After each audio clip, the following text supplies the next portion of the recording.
ఓ తల్లి అచ్చమ్మ నా తల్లి అచ్చమ్మ కాల జ్ఞానాన్ని చెబుతున్న వినవమ్మ ఓ తల్లి అచ్చమ్మ నా తల్లి అచ్చమ్మ మును ముందు జరిగే వింతల్లి గణవమ్మ ఓ తల్లి అచ్చమ్మ నా తల్లి అచ్చమ్మ నేను చెప్పేవన్నీ జరిగి తీరుతయమ్మ ఓ తల్లి అచ్చమ్మ నా తల్లి అచ్చమ్మ కలియుగము 5000 ఏళ్ళైనాక ధర్మము నాశనమైపోతుందమ్మా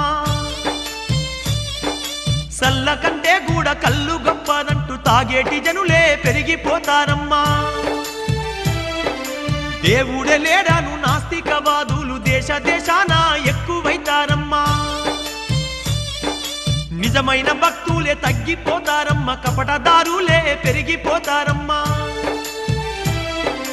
ఓ తల్లి అచ్చమ్మ నా తల్లి అచ్చమ్మ కాల జ్ఞానాన్ని చెబుతున్న వినవమ్మా ధర్మాన్ని వీడి ధనము కోసమే అయినోళ్ళనైనోళ్ళే సంపుకుంటారమ్మా అమావాస నాడు ఆకాశములో నిండు సందామామ కనిపిస్తదమ్మా అర్ధరాత్రి సింహ సీకట్లోన మండేటి సూర్యుడు ఉదయిస్తాడమ్మా సర్వజాతులు సంకరమై సంకరులే సామ్రాటులైతారమ్మా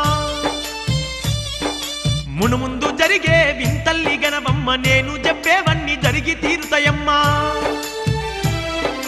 వావి వరసలు మచ్చు కన్నా లేక మానవత్వమే చచ్చిపోతుందమ్మా పగలేమో అన్నా చెల్లెళ్ళు అనుకుంటూ రాత్రుళ్ళు రతులల్లా మునిగిపోతారమ్మా అతి తిండి అతి నిద్ర వల్ల ఈ జనులు విపరీత వ్యాధులతో బాధపడతారమ్మా స్థిర నివాసము అన్నది లేక ప్రజలు రోజు సంచరిస్తుంటారమ్మా ఓ తల్లి అచ్చమ్మ నా తల్లి అచ్చమ్మ కాల జ్ఞానాన్ని చెబుతున్న వినవమ్మా ఆకాశంలా 3 సుక్కలు పుట్టి పిడుగులు బడి జనులు చస్తారమ్మా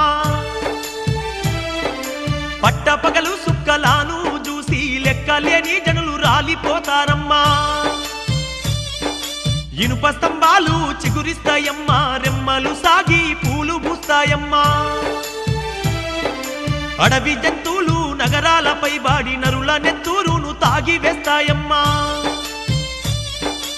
ఓ తల్లి అచ్చమ్మ నా తల్లి అచ్చమ్మ కాల జ్ఞానాన్ని చెబుతున్న వినవమ్మా ఏనుగేమో పంది పిల్లల్ని గంటే పందులు కోతుల్ని గంటాయమ్మా రెక్కలొచ్చిన కోడి పిల్లలు మనిషి భాషలో మాట్లాడుతాయమ్మా ఇనుప గుళ్ళు నీట తేలుతాయమ్మా అలుకాటి బెళ్ళు మునిగిపోతాయమ్మా భారతదేశం వందలాది ఏళ్ళు బానిసత్వంలో నలిగిపోతుందమ్మా ఓ తల్లి అచ్చమ్మ నా తల్లి అచ్చమ్మ కాల జ్ఞానాన్ని చెబుతున్న వినవమ్మా ఎద్దులు దున్నా పోతులు గుర్రాలు లేకుండానే బళ్ళు నడుస్తాయమ్మా నీళ్ళలోన ఉన్న శక్తితో దీపాలు వెలిగే దినములొస్తాయమ్మా